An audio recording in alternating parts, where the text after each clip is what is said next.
ये जगह किसी रहस्य से भरी थी, क्योंकि 2014 में हुए एक एक्सीडेंट के बाद जब ईथन और ब्रेवली नाम की लड़की की आंख खुलती है तो वो खुद को सन 4028 के एक अजीब से टाउन में पाते हैं। यहाँ से बाहर निकलने की कोशिश करने वाले इंसान को मौत की सजा दे दी जाती थी, जबकि सच्चाई तो यह थी कि दुनिया 2000 साल पहले ही खत्म हो चुकी थी और टाउन के बाहर अजीब से क्रीचर्स घूम रहे थे जो एक ही पल में इंसानों को चबा सकते हैं। इसी टाउन से निकलने की कोशिश के दौरान गांव वालों ने दोनों को देख लिया और हथियार उठाकर उनके पीछे भाग पड़े। हालात बिगड़ते देख ईथन ने तुरंत ब्रेवली को अलग दिशा में भागने के लिए कहा, जबकि खुद उसने गांव वालों का ध्यान अपनी तरफ खींच लिया ताकि ब्रेवली बच सके। थोड़ी देर पीछा करवाने के बाद ईथन किसी तरह उनसे छूटकर एक जगह छुप भी गया, लेकिन उसी समय जब ब्रेवली सेमेट्री की तरफ जा रही थी तभी गांव के कुछ लोग अचानक उसके सामने आकर उसे पकड़ लेते हैं। जब ये बात ईथन तक पहुंचती है तो वह भी पास के एक घर की आड़ में छुपकर बाहर की सारी हलचल देखने लगता है। टाउन के लोग एक जगह इकट्ठा हुए थे और दो आदमी ब्रेवली को जबरदस्ती एक चेन से बांध चुके थे। तभी वहां शेरिफ आ पहुंचता है और वो साफ बोल देता है कि ब्रेवली को आज यहीं पर सजाए मौत दी जाएगी। उसकी बात सुनकर कुछ लोगों के चेहरे उतर जाते हैं, लेकिन बाकी भीड़ तालियां बजाते हुए इस फैसले का समर्थन करने लगती हैं। वैसे यह इस कहानी का सेकंड पार्ट है, आपको फर्स्ट पार्ट पिन कमेंट और डिस्क्रिप्शन में मिल जाएगी। इसके बाद शेरिफ केट और उसके पति हैरोल्ड को थैंक यू कहता है, क्योंकि उन्हीं के कारण उसे ब्रेवली के भागने की प्लान के बारे में पता चल पाया था। लेकिन अगली ही पल शेरिफ एकदम बेरहमी से ब्रेवली का गला काट के सबके सामने उसकी जान ले लेता है। यह देखकर भीड़ फिर जोर से तालियां बजाने लगती है, क्योंकि टाउन के हिसाब से रूल तोड़ने वाले को यही अंजाम मिलना चाहिए था। लेकिन ईथन यह सब दूर से देख रहा था और उसके अंदर डर और गुस्सा दोनों तेजी से बढ़ रहे थे। थोड़ी देर बाद जब केट और हैरोल्ड घर लौटते हैं तो केट जानबूझकर हैरोल्ड को ऊपर वाले रूम में भेज देती है, क्योंकि उसे यकीन था कि ईथन उससे मिलने आएगा। कुछ देर बाद ईथन वाकई वहां पहुंच जाता है और बातचीत के दौरान पता चलता है कि केट को ब्रेवली की मौत का कोई दुख नहीं था। उसके अनुसार उसने सिर्फ टाउन के रूल्स फॉलो किए थे।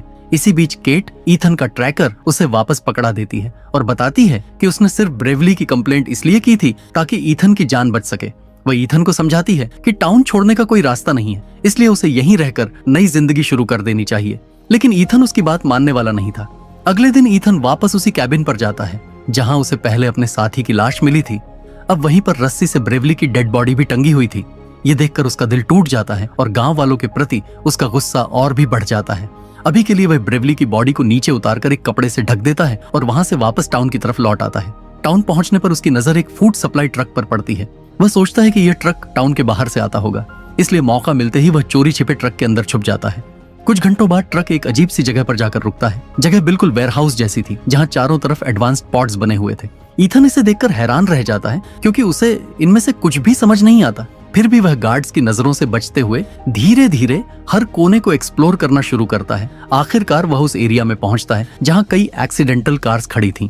लेकिन सबसे बड़ा शौक तो उसे तब लगता है जब वह उन कारों में अपनी वाइफ टेरेसा की एक्सीडेंटल कार देखता है।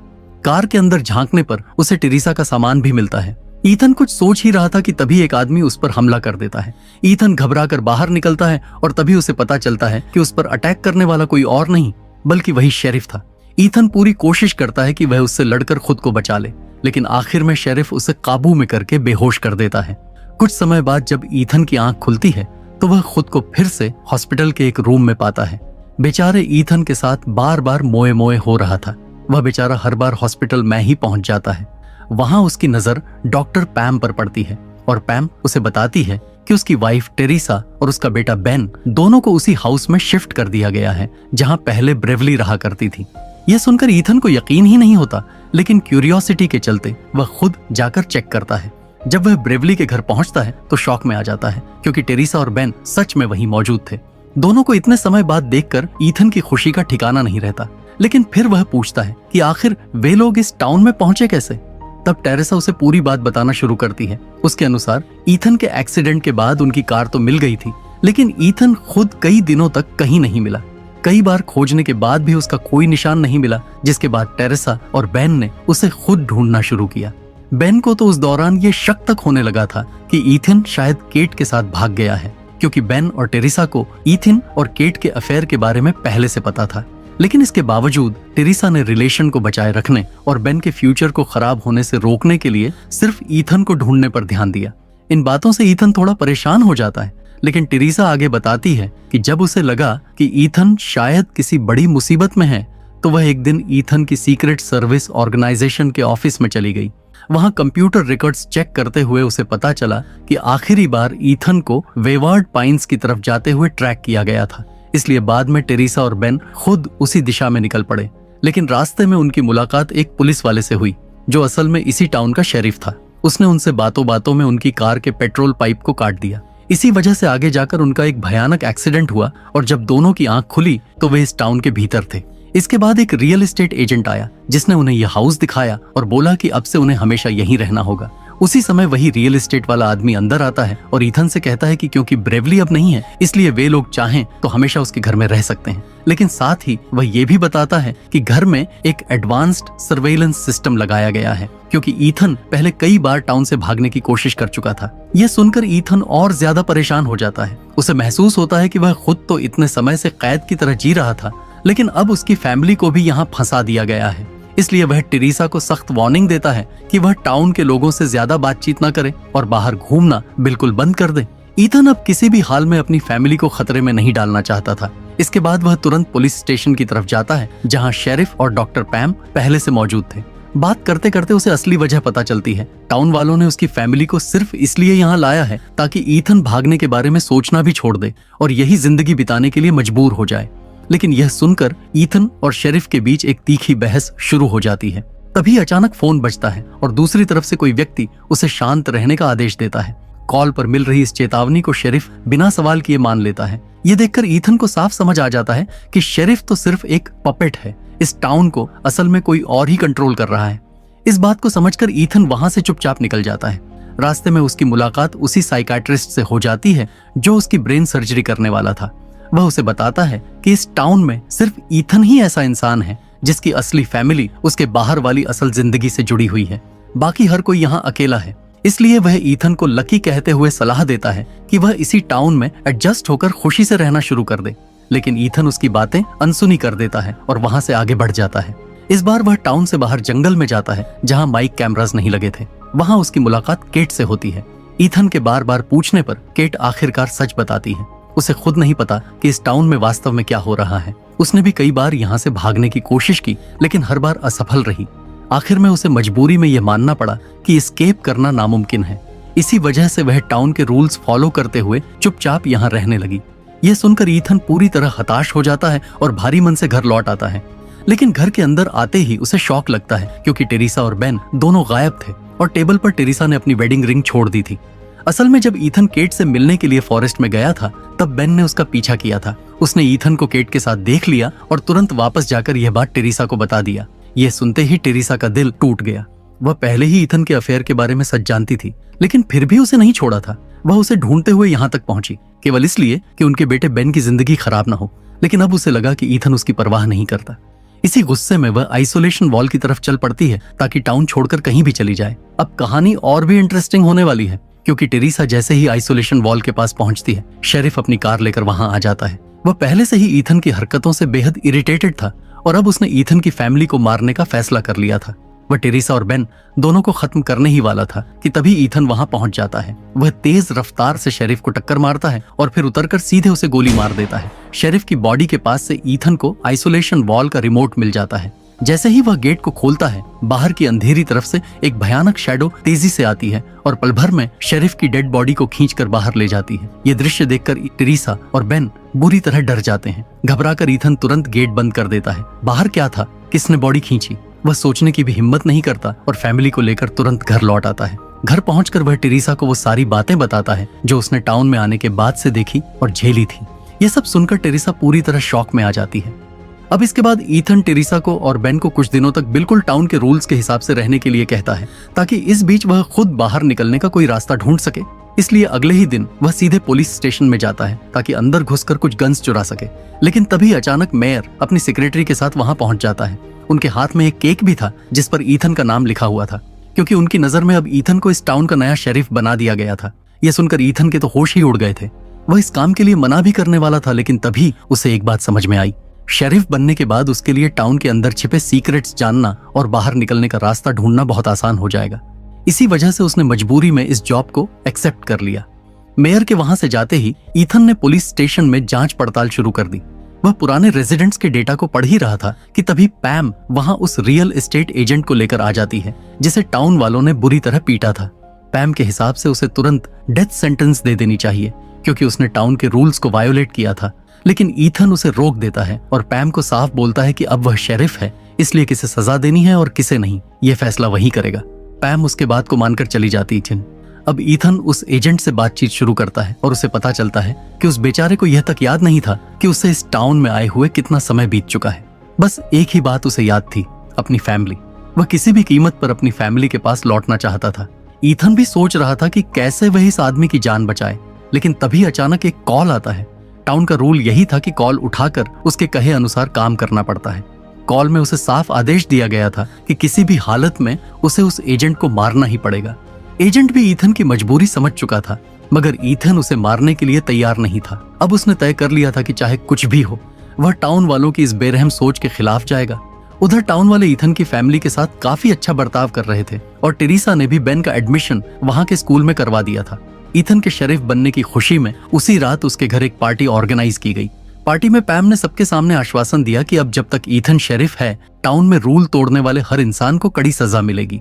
तभी ईथन भी वहां बोलता है कि वह हर क्रिमिनल को सबसे कड़ी सजा देगा, और ये कहते समय उसकी नजरें उन सभी लोगों पर थीं जिन्हें वह अंदर से असली क्रिमिनल मानता था। लेकिन पार्टी खत्म होने से पहले ही ईथन चुपचाप वहां से निकल जाता है और सीधे जेल पहुंचता है। वहां जाकर वह खुद उस रियल एस्टेट एजेंट को जेल से आजाद कर देता है। ईथन का प्लान था उसे टाउन से बाहर निकाल देने का, ताकि वह जिंदा रहकर अपने परिवार के पास लौट सके और सामान्य जिंदगी जी सके। ईथन उसे लेकर सीधा आइसोलेशन वॉल तक जाता है, जहां से बाहर निकलने का उसका सीक्रेट प्लान था। लेकिन एजेंट की हिम्मत अब पूरी तरह टूट चुकी थी। वह कहता है कि उसके अंदर जीने की इच्छा ही खत्म हो चुकी है, और फिर धीरे से वह ईथन को बोलता है कि हो सकता है ये बड़ी बड़ी वॉल्स लोगों को बाहर जाने से रोकने के लिए नहीं, बल्कि बाहर मौजूद किसी खतरनाक चीज को अंदर आने से रोकने के लिए बनाई गई हों। यह बात सुनने के बाद ईथन पूरी तरह से हैरान रह गया था और उसे वह सीन याद आने लगा जब आइसोलेशन वॉल के पास किसी अजीब चीज ने शेरिफ की बॉडी को खींच लिया था। एजेंट ईथन को यह भी बताता है कि इस वॉल से कुछ ही दूरी पर एक क्लिफ है, जहां जगह कम होने की वजह से वॉल नहीं बनाई गई थी। वही एकमात्र पॉइंट था जहां से कोई व्यक्ति टाउन के बाहर जा सकता था। एजेंट खुद भी पहले उस रास्ते से निकलने की कोशिश कर चुका था, लेकिन पैर फिसलने से उसका पैर टूट गया था और तभी से उसने बाहर निकलने की उम्मीद छोड़ दी थी। इतना सब बताते हुए वह रोने लगता है और ईथन को आखिरी बार गले लगाकर सीधे जाकर उस हाई वोल्टेज वाली दीवार को छू लेता है। 11,000 वोल्ट के तेज झटके से उसकी वहीं मौत हो जाती है। ये सब देखने के बाद भी ईथन अपने प्लान से नहीं हटता। अब जब उसे रास्ता पता चल चुका था, वह घर जाकर टेरेसा को गले लगाता है और उसे पूरी बात बताता है। वह कहता है कि वह वॉल के दूसरी तरफ जा रहा है। यह सुनकर टेरेसा डर तो जाती है, लेकिन मजबूरी में ईथन की बात मान लेती है। इसके बाद ईथन पुलिस स्टेशन जाकर अपने लिए हथियार तैयार करता है और रात होते ही चुपचाप क्लिफ की तरफ निकल पड़ता है। बहुत सावधानी से चढ़ते उतरते हुए वह क्लिफ के दूसरी तरफ पहुंच भी जाता है। आइसोलेशन वॉल के बाहर खड़े होकर उसे एक अजीब सी आजादी महसूस होती है, लेकिन अंदर से डर भी लगा रहता है, क्योंकि एजेंट की बात उसके दिमाग में घूम रही थी कि शायद यह वॉल बाहर मौजूद किसी खतरनाक चीज को अंदर आने से रोकने के लिए बनाई गई है। तभी अचानक उसे महसूस होता है कि जैसे उसके आसपास कोई मौजूद है। कुछ ही सेकंड में एक तेज सी परछाई उस पर हमला कर देती है। ईथन घबरा जाता है और कई बार फायर करता है, लेकिन जो भी जीव उसके सामने था वह बेहद तेज था। भागते भागते उसने ईथन के हाथ को भी घायल कर दिया। किसी तरह ईथन उसे दूर भगाने में सफल तो हो जाता है, लेकिन चोट की वजह से वहीं जमीन पर गिरकर बेहोश सा हो जाता है। उधर टाउन में अगली सुबह बेन अपने नए स्कूल पहुंचता है। उसकी क्लास में उसके अलावा सिर्फ 2 स्टूडेंट थे, क्योंकि एडमिशन टेस्ट इतना मुश्किल रखा गया था कि सिर्फ 3 बच्चे ही पास हो सके। इन्हें टाउन की भाषा में फर्स्ट जनरेशन कहा जाता था। इन्हें मेगन नाम की टीचर पढ़ाने वाली थी और इन्हें साफ तौर पर कहा गया था कि जो भी टाउन की सच्चाई इन्हें बताई जाएगी वे उसे किसी को भी नहीं बता सकते, यहाँ तक कि अपने ही पेरेंट्स को भी नहीं। आज की क्लास शुरू होते ही मेगन कुछ बोलती नहीं, बल्कि सीधे प्रोजेक्टर पर एक तस्वीर दिखाती है। तस्वीर में मनुष्य जैसी दिखने वाली एक खतरनाक क्रीचर था। तीनों बच्चे उसे हैरानी से देखते रहते हैं, क्योंकि वे समझ ही नहीं पा रहे थे कि यह आखिर क्या है। इसके बाद मेगन बताती है कि टाउन के बाहर की दुनिया पूरी तरह खत्म हो चुकी है। बाहर न तो कोई इंसानी सभ्यता बची है, न कोई नॉर्मल लाइफ। बाकी सभी इंसान म्यूटेंट में बदल चुके हैं। वे न सिर्फ इंसानों बल्कि जानवरों को और यहाँ तक कि एक दूसरे को भी मारकर खा जाते हैं। इन म्यूटेंट्स को एबीज कहा जाता है। इनकी सुनने और सूंघने की शक्ति इंसानों से 100 गुना ज्यादा होती है और ये एक ट्रेंड सोल्जर को भी पल भर में मार सकते हैं। ये सब सुनने के बाद बेन और उसके क्लासमेट के रोंगटे खड़े हो चुके थे। उनके दिमाग में सिर्फ एक ही बात घूम रही थी कि आखिर ये सब पॉसिबल कैसे हो सकता है। तभी मेगन हर एक को एक एक कॉइन देती है जिस पर 2097 की डेट लिखी हुई थी। ये देखकर सबकी सांसें अटक जाती हैं। इसके बाद मेगन उनसे पूछती है कि उन्हें इस टाउन में आने से पहले की सबसे आखिरी मेमोरी क्या याद है। और सबसे चौंकाने वाली बात तो ये थी कि उन तीनों का इस टाउन में आने से पहले एक्सीडेंट हुआ था और उसी एक्सीडेंट के बाद से वो लोग यहाँ से निकल नहीं पाए थे। तभी मेगन एक और खतरनाक सच बताती है कि सभी लोग अलग अलग टाइमलाइन से हैं। कोई 1999 का है, कोई 2008 का और कोई 2014 का, लेकिन उनका यूनिवर्स एक ही है और अभी वो सब सन 4028 में मौजूद हैं। मेगन की बातें सुनकर बेन और उसके साथी बिल्कुल हैरान थे। उनके लिए सबसे बड़ा झटका ये था कि उनके गांव के बाहर की दुनिया हजारों साल पहले ही खत्म हो चुकी थी और अब बाहर सिर्फ वे म्यूटेंट्स बचे थे। उधर सुबह होती है और ईथन को इन सब बातों का कोई अंदाजा नहीं था। वो तो बस जंगल के रास्ते शहर खोजने के लिए आगे बढ़ता जा रहा था। तभी अचानक उसे महसूस होता है कि उसके आसपास कोई खतरनाक चीज मौजूद है। ईथन अपनी गन निकालकर थोड़ा आगे बढ़ता है। तभी रास्ते में उसे एक डियर की डेड बॉडी दिखाई देती है। इसे देखते ही ईथन के दिमाग में अपनी जान बचाने का एक यूनिक तरीका आता है। वो डियर का ब्लड अपनी बॉडी पर लगा लेता है ताकि उसके पीछे पड़ी खतरनाक चीज को उसकी जगह डियर की स्मेल मिले। ये सब करने के बाद ईथन पास ही छिप जाता है। कुछ देर बाद अचानक उसकी नजर कुछ भयानक म्यूटेंट पर पड़ती है जो तेजी से आकर डियर की डेड बॉडी को फाड़ देता है और उसे खाने लगता है। इतने खतरनाक क्रीचर को सामने देखकर ईथन का दिमाग सुन्न पड़ चुका था और उसे समझ नहीं आ रहा था कि ये कैसी बला है।